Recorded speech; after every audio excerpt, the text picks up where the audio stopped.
I'm okay with admitting this, but I'm addicted to Instagram. It's the ultimate time-wasting app of the 21st century. The way you can connect, share, and post with people all over the world is simply amazing to me. It allows me to chat with family and friends whom I may not otherwise have the chance to. But that doesn't mean there's a dark side to Instagram. I've had my fair share of creepy DMs and even had to block more people than I like to admit.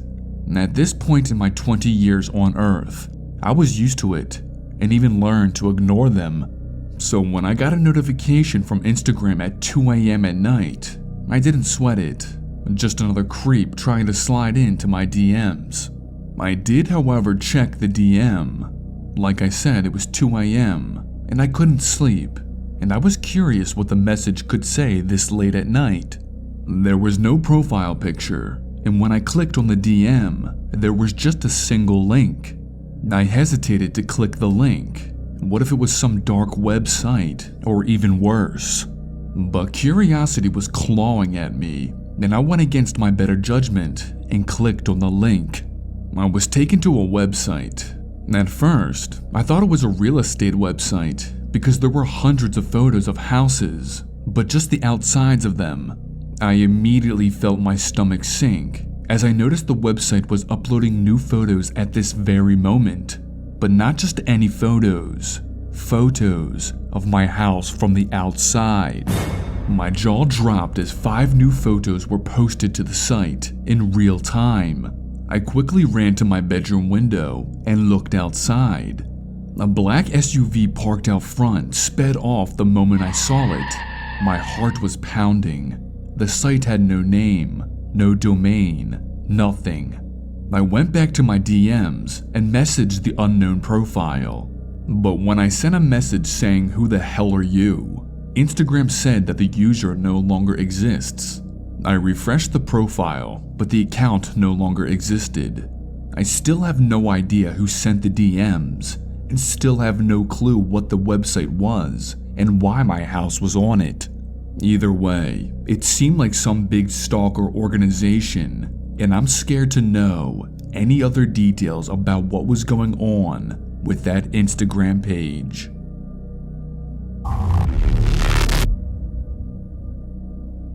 This story takes place during my senior year of high school. I was 17 years old and lived pretty far away from the school, which meant I had to rely on public transportation. Back then, my Instagram account was set to public. What did I care who followed me? It's not like I was some mega celebrity or anything. But now looking back, being an impressionable teenager, I should have set it to private. Again, my account was nothing special. I was visible in most of my posts, either with friends or countless selfies to boost my ego. Posting to my story was my favorite thing about Instagram. Something I would do often was to post on my story of me waiting for the bus to arrive. I remember posting exactly this one day while waiting for my bus to take me to school. The bus was taking extra long, so I decided to check who had viewed my story so far. There was about 80 views, most of which consisted of family and friends, but there was one account that stood out. It was a profile picture of a middle-aged man whom I've never seen before in my life. It was the cliche dad selfie you see plastered everywhere on social media. It was odd, but I did not think much of it at the time and went about my day as usual. Later that night, after school, my phone started to blow up with notifications. It was that same man requesting to DM me, requesting to follow me, and liking every single photo I posted. I hesitantly opened the DM, which read, "Hey there," with a winky face. Not only did I not know this man, but it was also 1 in the morning. I thought it was just creepy, so I decided not to reply back, but instead check out his profile. His username was weird. It was John with a bunch of numbers, and there was only one post, the post of his cliched dad selfie. I began to take a closer look at who he was. He was a bald man with thick glasses and a blank expression on his face. He had 0 followers, but was following over 500 accounts. I clicked on the accounts that he was following. They mainly consisted of teenage girls, young women, and a few celebrities. I did not need any more evidence to realize how much of a creeper this guy was, so I ended up blocking him. The next morning was routine. I sat at the bus bench listening to music while waiting for my bus to arrive. That's when I felt the unmistakable sensation of being glared at. I looked up, and from across the street by a rundown feed store, I recognized instantly the middle-aged man from Instagram who I blocked the other night. His face was expressionless as he just continued to gaze at me from across the street. I had the strong urge to burst out into tears. I could feel his unwanted vibe searing into my soul. My heart dropped when he began to walk towards me. There was no one around me as fear struck my bones. I grabbed my backpack and sprinted to the nearest public area.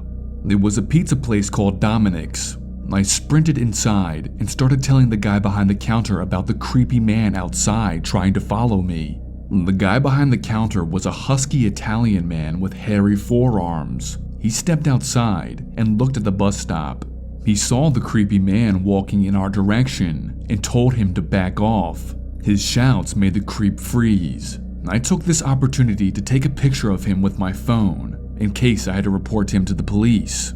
As the Italian man stood in front of me protectively, the creep then turned around and sprinted away.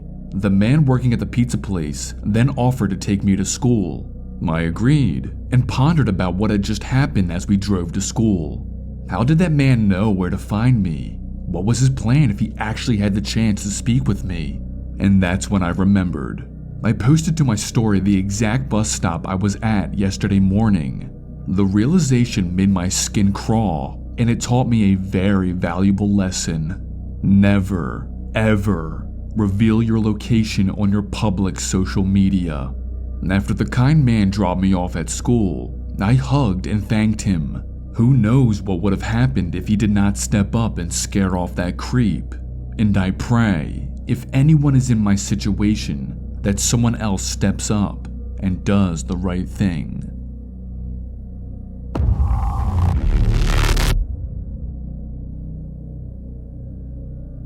Social media can be a very dangerous place.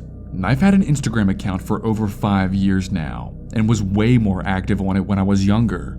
These days, I rarely post at all and just use it as a means to kill time. Well, the other day, I lost my phone. It was an iPhone, so my first instinct was to try to locate it by using Find My iPhone, and it said it was over 20 miles away.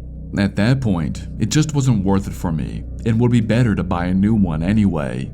Flash forward 1 week, and I'm enjoying my brand new iPhone. A good friend of mine randomly DM'd me one day with a heads up. He explained that someone had created a fake Instagram account of me using my pictures. And at first I thought it was just a prank, but I checked Instagram and saw the fake account. It was an entire account pretending to be me. There were pictures posted that I never posted before, and immediately made the connection. Whoever made the account has my lost phone. I was in shock. I've heard of these sort of things happening, but I never thought it would be me. The account had about 30 followers and was following about 200 people. There weren't many comments on the photos, but there was the occasional heart or fire emoji. That's when I noticed the account had a story posted. My stomach sank to the floor. I opened the story. It was a video of my house and my dad's car in the driveway, with the caption reading, "Blessed." Whoever this was literally trying to be me, and what was worse, whoever they were knew exactly where I lived. The story was posted an hour ago, so I went into the Find My iPhone settings again and turned on Lost Mode, something I should have done from the very start. But I was in for a surprise. The location of my old phone was no longer 20 miles away. It was right outside my house. It was dark outside already when I ran downstairs to show my dad that whoever had stolen my phone was apparently right outside. But he was already in my backyard trying to calm down our family dog, Scooter. Scooter was barking like mad in the backyard at something past our property line. I explained to my dad what I thought was going on. We both walked into the backyard to bring Scooter in, and that's when a figure deep within the shadows darted away and into the neighbor's yard. In my heart, I knew that whoever that was the stalker and the thief who has my phone.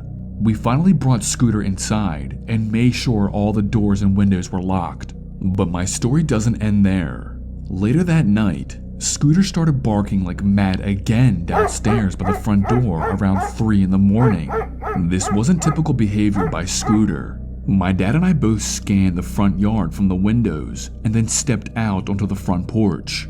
It was the single most terrifying moment of my life, knowing that someone or something was out there, probably watching us right now. We went back inside and called the police. When they arrived, we did not have much to give them. I believe whoever was messing with us knew what was going on and destroyed the phone, because when I tried to show the police the lost mode in the settings, there was no longer an update on the location. After the police left that night, I sent a DM to the fake account explaining the police were on the case. Then, moments later, the account was disabled. This has been one of the most bizarre moments in my life, and it was pretty recent. So I'm staying alert until I know that I have nothing to worry about. But who knows how long that will be.